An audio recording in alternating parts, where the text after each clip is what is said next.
Thank you and welcome to the show this morning. The topic this morning is spellbound and early childhood education.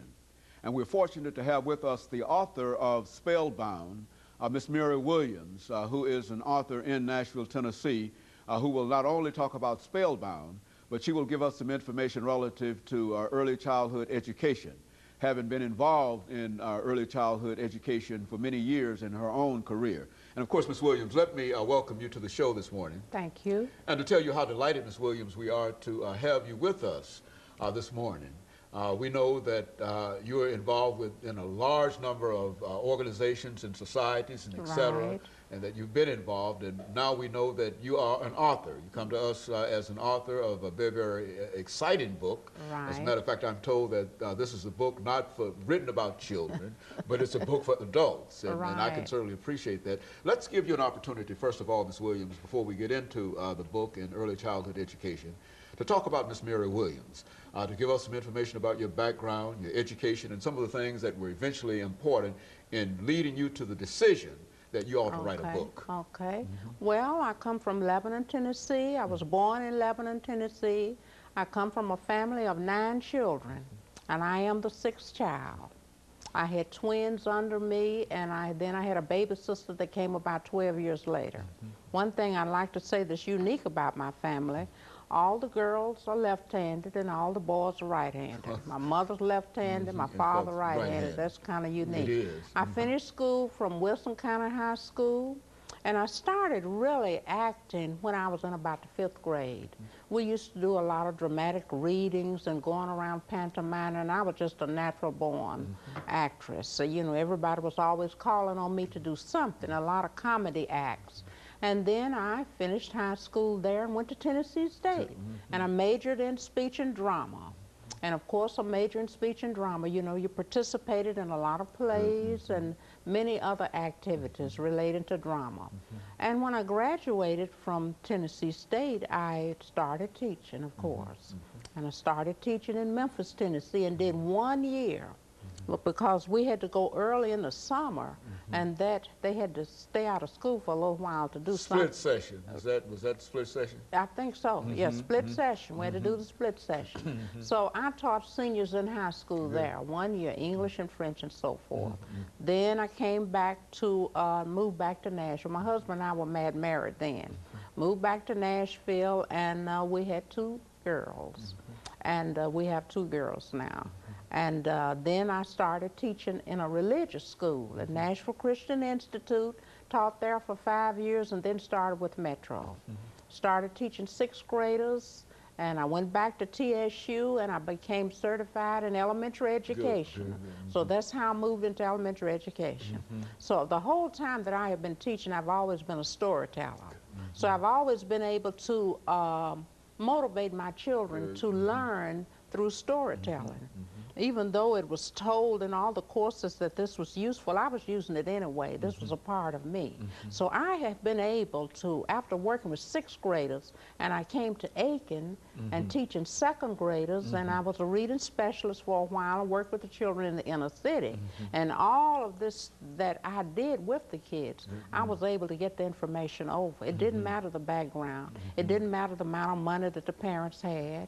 It didn't matter whether they were on welfare or what. They could all get the same information. Methods. Right, the same method, and they would, it may take one child a little bit longer, but that child would finally get it, and they were motivated. And they could remember it through storytelling.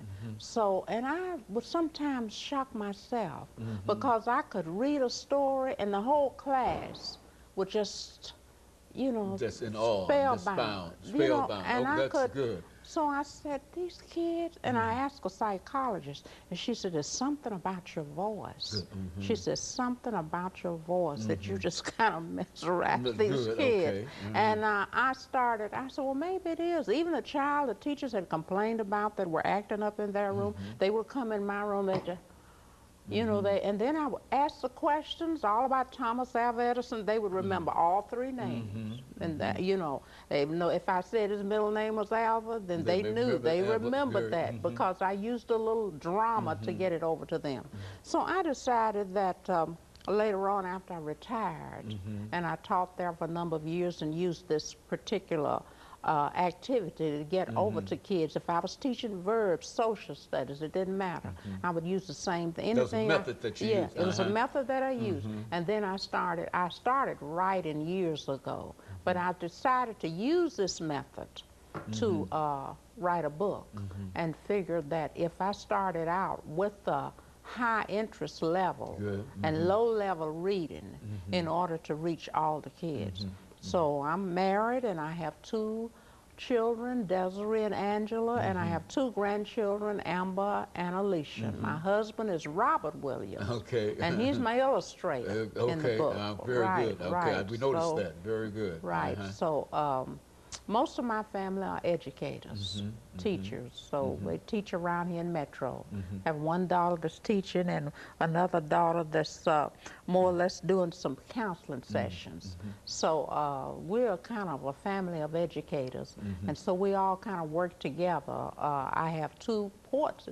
We have a family group that's called the Writers Group. Very good. So I'm a writer of stories and poetry. My daughter Desiree and Alicia, my granddaughter, poets also. And they have poetry online. And then Amber and Angela and my husband are the illustrators. And their work you'll see in the book Spellbound. All of my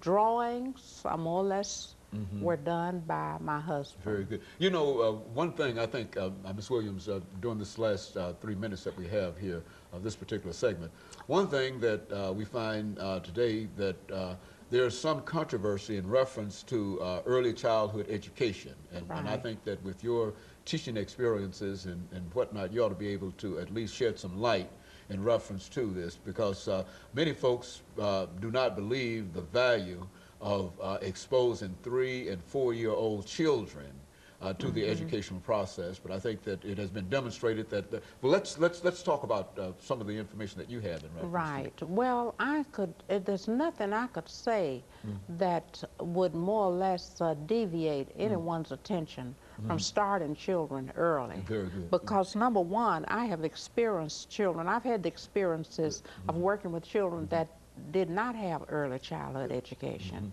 And that's one reason with the test, the kids falling down on the test, because they don't know how to take a test. You know, they haven't been around other kids. They haven't seen, it doesn't matter how the parent at home and the children at home, they're still not going to get the same learning that they would get with a group of children. I have observed the children in daycare, even in daycare, you know, how they seem to respond to standing in a line and raising their little hands up and sitting down short periods of a time. Okay, now when you start taking that away, then you're going to take away not only from the inner city kids, but you're really going to take away from all the children, because the parents who are able to have a nanny in the home, I mean, just that child and that nanny, that child is not going to get the experiences that that child would receive with other children, with that group. You see, learning is you have a cognitive affect and the affective domain that you're trying to reach when you teach. So the affective domain is getting along with other children, playing together, sharing how you feel about yourself. You know, if you don't have anyone there at home and no one to deal with it, then you think that you're supposed to have it all the time. But when you're around other children, it's a different type of thing. So when you move into the classroom, I am 100% for teaching children in kindergarten. You see, I have always been against, you always have some kids in there that are ready to read.